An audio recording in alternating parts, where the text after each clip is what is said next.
क्रतुण्डमहाकाय सूर्यकोटि समप्रभा निर्विघ्नं कुरु मे देव सर्वकार्येषु सर्वदा. ಭಾಗವತಂ ಸಂಧ್ಯಾ 1 ಅಧ್ಯಾಯ 1 ಶ್ಲೋಕ 17. ತಸ್ಯ ಕರ್ಮಾನುದಾರಾಣಿ ಪರಿಗೀತಾನಿ ಸೂರಿಭಿಃ ಬ್ರೂಹಿಣ ಶ್ರದ್ಧಾದಾನಾಂ ಲೀಲಾಯ ದದತಃ ಕಲಹ.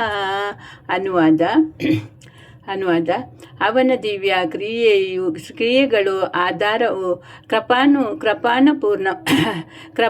ಕೃಪಾಪೂರ್ಣವೂ ಆಗಿದೆ. ನಾರದರಂತಹ ಮಹಾಜ್ಞಾನಿಗಳಾದ ಮುನಿಗಳೇ ಅವುಗಳನ್ನು ಗಾನ ಮಾಡುತ್ತಾರೆ. ಆದ್ದರಿಂದ ತನ್ನ ನಾನಾ ಅವತಾರಗಳಲ್ಲಿ ಅವನು ಗೈದ ಸಾಹಸಗಳನ್ನು ಕೇಳಲು ನಾವು ಕಾತರರಾಗಿದ್ದೇವೆ.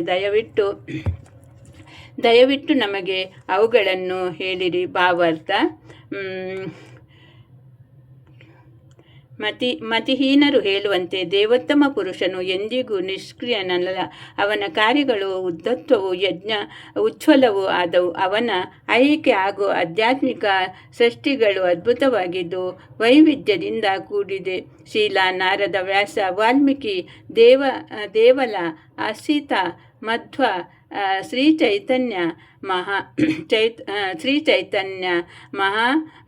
ಚೈತನ್ಯ ರಾಮಾನುಜ, ವಿಷ್ಣುಸ್ವಾಮಿ, ನಿಂಬರ್ಕ, ಶ್ರೀಧರ, ವಿಶ್ವನಾಥ, ಬಲದೇವ, ಭಕ್ತಿ ವಿನೋದ, ಸಿದ್ಧಾಂತ ಸರಸ್ವತಿ ಹಾಗೂ ಇನ್ನಿತರ ಮುಕ್ತಾತ್ಮರು ಮತ್ತು ಆತ್ಮಸಾಕ್ಷಾತ್ಕಾರ ಕಂಡುಕೊಂಡ ವಿದ್ವಾಂಸರು ಇದನ್ನು ಸೊಗಸಾಗಿ ವರ್ಣಿಸಿದ್ದಾರೆ. ಈ ಐಕ್ಯ ಮತ್ತು ಆಧ್ಯಾತ್ಮಿಕ ಸೃಷ್ಟಿಗಳೆರಡೂ ಸಮೃದ್ಧ, ಸುಂದರ ಮತ್ತು ಜ್ಞಾನಪೂರ್ಣ. ಆದರೆ ಜ್ಞಾನ, ಪರಮಸುಖ ಮತ್ತು ಶಾಶ್ವತಗಳಿಂದ ತುಂಬಿ ತುಳುಕುವ ಆಧ್ಯಾತ್ಮಿಕ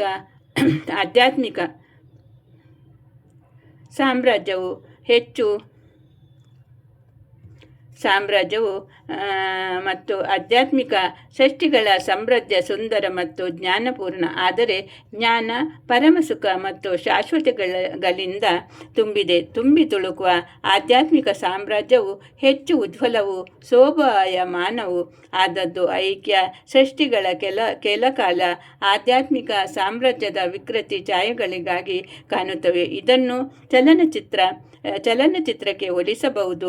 ಅವು ಮಿಥ್ಯ ವಸ್ತುಗಳಿಂದ ಸೆಲೆಲಟ್ಟ ಮತಿಹೀನರನ್ನು ಆಕರ್ಷಿಸುವ. ಇಂತಹ ಮೂರ್ಖರಿಗೆ ವಾಸ್ತವಿಕತೆಯ ಜ್ಞಾನವಿಲ್ಲ.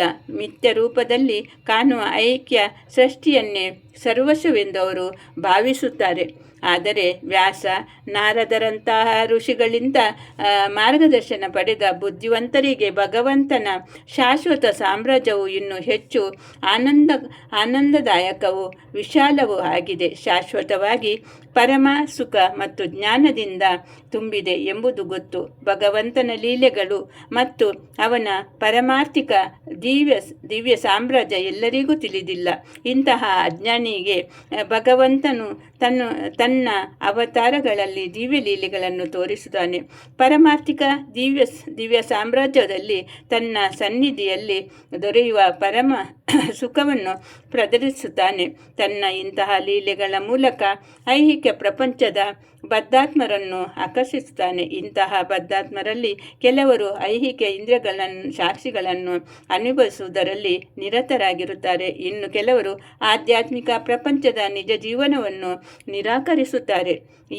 ಈ ಮತಿಹೀನರನ್ನು ಕರ್ಮಿಗಳು ಅಥವಾ ಫಲಾಪೇಕ್ಷೆಯುಳ್ಳ ಕಾರ್ಯ ಮಾಡುವವರೆಂದು ಮತ್ತು ಜ್ಞಾನಿಗಳು ಅಥವಾ ಒಣ ಕಲ್ಪನೆಗಳಿಂದ ಕೂಡಿದವರು ಎಂದು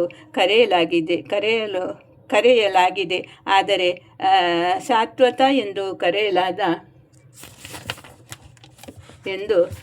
ಕರೆಯಲಾದ ಅಲೌಕಿಕ ಮೇಲಿನ ಎರಡು ವರ್ಗಗಳನ್ನು ಮೀರಿದವನು ಇವನು. ಐಹಿಕ ಚಟುವಟಿಕೆಗಳನ್ನು ಅಥವಾ ಐಹಿಕ ಕಲ್ಪಿತ ಕಲ್ಪನೆಗಳ ಅತಿಥಿಯಾಗಿ ನಿರಂತರನಲ್ಲದ ಭಕ್ತನು ಇವನು. ನಿಶ್ಚಿತವಾಗಿ ಭಗವಂತನ ಸೇವೆಯ ಮಗ್ನನಾದವನು. ಈ ಸೇವೆಯ ಮೂಲಕ ಕರ್ಮಿಗಳು ಮತ್ತು ಜ್ಞಾನಿಗಳು ಅರಿಯದ ಪರಮಾವಧಿ ಆಧ್ಯಾತ್ಮಿಕ ಪ್ರಯೋಜನವನ್ನು ಪಡೆಯುವನು. ಐಕ್ಯ ಮತ್ತು ಆಧ್ಯಾತ್ಮಿಕ ಪ್ರಪಂಚಗಳ ಪರಮ ನಿಯಂತ್ರಕನಾದ ಭಗವಂತನು ವರ್ಗಗಳ ನಾನಾ ಅವತಾರಗಳನ್ನು ಹೊಂದಿದ್ದಾನೆ. ಬ್ರಹ್ಮ, ರುದ್ರ, ಮನು, ಮೃತ್ಯು ಮತ್ತು ವ್ಯಾಸ ಈ ಅವತಾರಗಳ ಐಕ್ಯ ಗುಣಾತ್ಮಕ ಅವತಾರಗಳು. ಆದರೆ ರಾಮ, ನರಸಿಂಹ, ವರಾಹ ಮತ್ತು ವಾಮನಾವತಾರಗಳ ಪಾರಮಾರ್ಥಿಕ ದಿವ್ಯ ಅವತಾರಗಳು. ಭಗವಂತನ ಶ್ರೀಕೃಷ್ಣನ ಈ ಎಲ್ಲ ಅವತಾರಗಳ ಆದಿಮೂಲ ಮತ್ತು ಸರ್ವ ಕಾರಣನು. ವಸುದೇವ ಸುತಂ ದೇವಂ ಕಂಸಚಾನೂರಮರ್ದನಂ ದೇವಕೀ ಪರಮಾನಂದಂ ಕೃಷ್ಣ ಮುಂದೆ ಜಗದ್ಗುರು. ಹರೇ ಕೃಷ್ಣ ಕೃಷ್ಣ ಕೃಷ್ಣ ಹರೆ ಹರೆ, ಹರೆ ರಾಮ ರಾಮ ರಾಮ ಹರೆ ಹರೆ. ಹರೇ ಕೃಷ್ಣ ಕೃಷ್ಣಾರ್ಪಣಮಸ್ತು. ಕೃಷ್ಣಾರ್ಪಣ.